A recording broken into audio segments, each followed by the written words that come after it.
Sud Radio, Guy Carlier, à la limite du hors-jeu. Avec Bagel Corner, ouvrez votre restaurant et révélez votre talent. Et révélez votre talent, ça vous va bien, Guy Carlier. Bonjour, comment ça va? Bonjour Guy. Bonjour Cécile, bonjour Patrick, bonjour à tous. Bon, avant France-Portugal, vous nous faites un peu de poésie ou pas ce matin? Oh là. Oui Patrick, je sens que le mot poésie vous inquiète.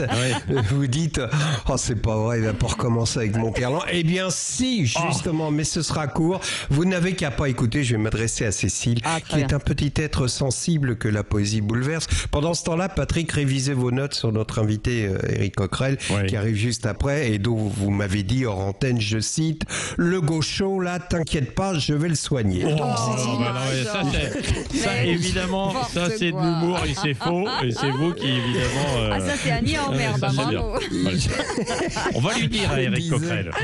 On annule la chronique, on annule. Donc Cécile, je disais que Monterland a écrit sur le foot un texte magnifique, vertigineux, qui s'intitule Un ailier est un enfant perdu, et qui décrit les arabesques folles de la course d'un ailier poursuivi par un arrière-gauche dont il sent le souffle sur sa nuque. Et si je parle de ce texte ce matin, c'est qu'on dirait qu'il a été écrit pour Mbappé. Il court, il est talonné, il a en lui quelque chose d'immobile. Ses yeux sont baissés sur le ballon comme sur une page de Virgile. Bon, je suis pas sûr que Mbappé lise couramment Virgile, mais ça n'a pas d'importance. Je voulais rendre hommage à l'intelligence des profs de français qui font découvrir la littérature aux enfants à travers leur passion pour le foot. Les poètes ont beaucoup écrit sur les ailiers, les gardiens de but, les supporters, mais étrangement, personne n'a jamais écrit le moindre mot sur les arrières-gauches. Il y a comme une sorte de mépris pour ce poste et que M. Coquerel n'y voit aucune corrélation entre sa position politique et les arrières-gauches. D'ailleurs, dans le foot moderne, les arrières contre-attaquent. Donc sérieusement, il y a quelque chose de poétique dans ce dédain pour l'arrière-gauche, une certaine mélancolie. La mélancolie des arrière-gauches. On dirait le titre de roman de Catherine Pancol que lisent les institutrices divorcées. Les arrière-gauches, c'était les nuls au foot qu'on collait à ce poste dans la cour de l'école lorsque, pour constituer les équipes, les deux capitaines avançaient l'un vers l'autre en posant précautionneusement un pied devant l'autre, jusqu'à ce qu'ils se rejoignent. Et celui qui arrivait sur le pied de l'autre avait le droit de choisir en premier un joueur de son équipe. À la fin, il restait toujours un type à lunettes dont personne ne voulait, qui détestait le foot et qu'on finissait par mettre à arrière-gauche. Mais au bout de quelques instants, le match ne l'intéressait plus. Il flânait, le nez au vent. Patrick, elle est là, la poésie. L'enfant à lunettes dans la cour d'école qui flâne en se désintéressant du jeu et que toute l'équipe engueule lorsque le ballon passe près de lui qu'il ne voit pas, perdu dans ses pensées. Comme on ne guérit jamais de son enfance, les arrières-gauches sont devenus des hommes qui détestèrent le foot.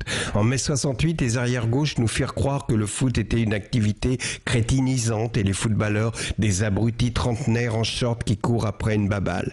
Mais quelques années plus tard, quand la France remporta la Coupe du Monde en 98, Libé décida que le foot était tendance, mais pour faire oublier qu'il l'avait méprisé pendant des années, les arrières-gauches inventèrent le concept black, blanc, beurre en décrétant que le foot était vecteur d'émancipation des jeunes des cités. L'Angleterre ne connut pas ce phénomène de ringardisation du foot. La génération du Swinging London aima à la fois la pop et le foot. Je me souviens de George Best, la première rockstar du foot grâce à qui on pouvait aimer à la fois les Stones et le débordement d'ailier. Hier soir, justement, j'ai regardé le match Angleterre-République tchèque. Et la poésie dans ce match, c'était les yeux de Harry Kane, l'avant-centre britannique. Ce joueur magnifique, probablement un des 3 meilleurs avant-centres au monde, qui traîne comme une âme en peine sur les terrains depuis le début de l'Euro. On lui devine une peine, un chagrin d'amour. En tout cas, lors des gros plans sur ses yeux, on devinait que quelque chose dans sa vie s'était passé, rendant le foot dérisoire. Alors Patrick Roger, c'est pas de la poésie, ça. En tout cas, je ne sais pas pourquoi, j'ai la certitude que les joueurs de l'équipe de France qui joueront ce soir contre le Portugal ne seront pas des enfants perdus. Et sinon, on veut bien aller les consoler. Merci beaucoup, Guy Carlier. Il y a de bons arrière-gauche quand même en équipe de France. Lucas Hernandez, maintenant. Il y a eu Bossis, Lizarazu, mon cher Guy Carlier.